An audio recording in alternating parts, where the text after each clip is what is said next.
masasabi natin na ang Pangulo lamang ang kauna-unahang Pangulo na nagpapaimbestiga mismo ng mga maanumalyang flood control projects sa ilalim ng kanyang administrasyon. Binuwag ni Pangulong Bongbong Marcos ang Presidential Anti-Corruption Commission o PACC. Komisyong binuo ni Pangulong Duterte sa ilalim ng kanyang opisina noong 2017. Ang PACC po ay napakaliit na opisina, napakaliit ng kapangyarihan, pero ang puso para lumaban sa korupsyon sa pangunguna ng Pangulong Duterte, buwis buhay po kami noon. Kaya ang lahat po ng government official noon talagang takot mahuli sa korupsyon. Ngayon, tinanggal po nila yan at ang una pong ginawa ng Pangulong Marcos, EO1, Executive Order No. 1, alisin ang PACC. Ang tanging opisina na nilikha para labanan ang korupsyon sa gobyerno. 3 years later, ngayon nakikita natin, lahat po ng mga programang inilagay ng Pangulong Duterte noon laban sa droga, korupsyon, red tape, kriminalidad, na kanilang inalis or binago ang humahabol sa kanila ngayon. Ngayon, anong issue ngayon? Korupsyon na naman. Droga na naman. Kriminalidad na naman. Yan. Insurgency.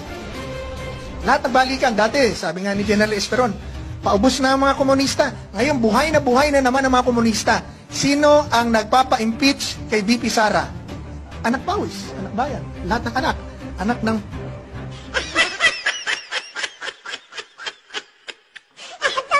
masasabi natin na ang Pangulo lamang ang kauna-unahang Pangulo na nagpapaimbestiga mismo ng mga maanumalyang flood control projects sa ilalim ng kanyang administrasyon.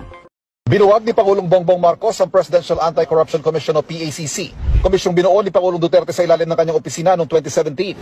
Ang PACC po ay napakaliit na opisina, napakaliit ng kapangyarihan, pero ang puso para lumaban sa korupsyon sa pangunguna ng Pangulong Duterte, buwis buhay po kami noon. Kaya ang lahat po ng government official noon talagang takot mahuli sa korupsyon. Ngayon, tinanggal po nila yan at ang una pong ginawa ng Pangulong Marcos, EO1, Executive Order No. 1, alisin ang PACC. Ang tanging opisina na nilikha para labanan ang korupsyon sa gobyerno. 3 years later, ngayon nakikita natin, lahat po ng mga programang inilagay ng Pangulong Duterte noon laban sa droga, korupsyon, red tape, kriminalidad, na kanilang inalis or binago ang humahabol sa kanila ngayon. Ngayon, anong issue ngayon? Korupsyon na naman. Droga na naman. Kriminalidad na naman. Yan. Insurgency.